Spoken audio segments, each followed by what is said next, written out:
ìwọ tó gbé ògo rẹ kárí àwọn ọ̀run tó wá tó fáyé ṣàpótí ìtìsẹ̀. Bó bá wù arìn lórí iná, bó bá fẹ́ arìn lórí òkun, òun lọ bá rìn lọ́la ìfarakán bàbá mi àgbáre fún mi okùnrin gidi mu. Àìkí ọmọ màníjẹ́pin tèmi ambassador Òjó Sam Adébáyọ̀ àyànfẹ́ akin ọmọ, torí pé bóyìnbó bá ṣe báyìí wọn á pẹ̀yìn dà. Torí ọmọ lọ́jọ́ ìbí òní ni mo ṣe ń dúpẹ́ Olúwaṣọlá dàda àyò Olúwatóyìn, ni mo ṣe ń jójójó, ni mo ṣe ń yọ̀yọ̀yọ̀. Ó yá o èrò ọ̀nà ẹ̀dà gírí wá, ẹjẹ́ àrẹ̀lẹ̀ ọlọ́jọ́ ìbí òní bẹ́ẹ̀ ti mọ̀ wípé ambassador Òjó Sam Adébáyọ̀ àyànfẹ́ akin ọmọ ìgbà wọn lòdì ìbàjẹ́ ìlọ́yà oníbodè àpòmù.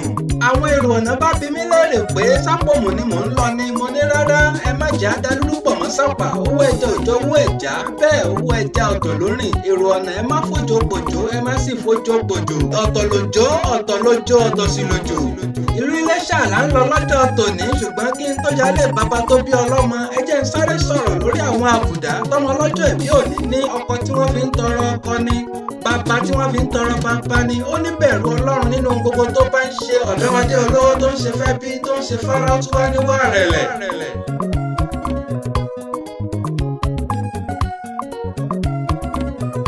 Bàbá Kàlísítà, bàbá Charlton, bàbá Joy, olówó orí Olúwatóyìn, ṣèbí wọn lọmọ Ìtẹ̀ṣà òṣèré onílẹ̀ obì, ọmọ ẹlẹ́ni àtẹ́ẹ̀kọ́ ọmọ ẹlẹ́ni ẹwẹlẹ Ìtẹ̀ṣà orílẹ̀ ìṣáná ẹlẹ́lẹ́rú ọmọ wọn ti múná roko. Ìjẹ̀ṣà ló sì tòlótòló, ẹrú bàbá wọn ló sì pẹ́pẹ́yẹ, ọmọ wa ọmọ ògùn Ìjẹ̀ṣà mọ́rò.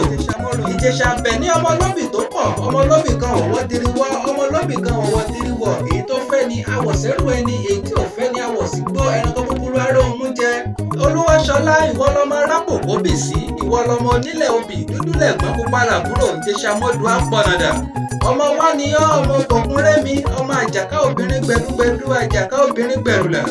Ìjẹ̀ṣà òṣèré olóbì ṣèje, Ìjẹ̀ṣà òṣèré olóbì ṣẹ̀fà, Ìjẹ̀ṣà òṣèré ní ọ́ olóbì ṣẹ̀ndínlógún. Kékeré ọwọ́ wọn kì í mú kọyan gan, àgbọ̀ ọwọ́ wọn kì í jọ ká bàbà. Bíyàn ò bá dúpọ́ ń bọ́ ẹjẹ́ àlọ́rẹ̀ fún Ìjẹ̀ṣà jẹ ìran Ìjẹ̀ṣà kan wọn kì í jẹ̀ka.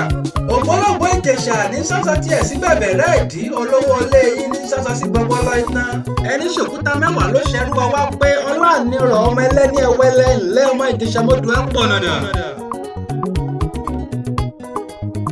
Ọmọ lọ́jọ́ ìbí òní Olúwaṣọlá dàda lọ́dún tuntun yìí, igbá ilé a máa lé sí, àwo ilé a máa lé sí, òdòdó ilé rẹ̀ ò ní rẹ̀ dànù, òní ló ń gbé sọnù bí ò ṣe bí ọmọ aláṣẹ Ìdùà.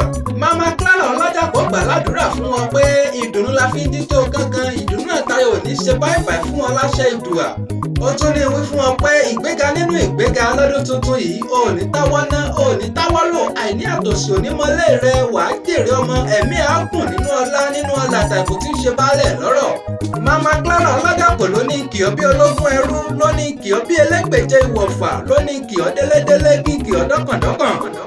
Ambassador Òjó Sam Adébáyọ̀ àyànfẹ́ akin ọmọ lórúkọ tèmi, ọmọ ẹlẹ́dẹ̀ apèdè àpọ̀yìn bàbá àwọn èdè tó pegedé nígbàgede èdè, nítorí ajédé ni mi ti ń fẹlẹ́gẹ́dẹ́ ṣoge pèrèpèrè kápọ́dé mọ́ bá dèdè rú mo fèdè gbadé lórí ẹlẹ́dẹ̀ tó ń pẹ̀dẹ̀ rédèrèdè nígbàgede afèrè sọ̀rọ̀.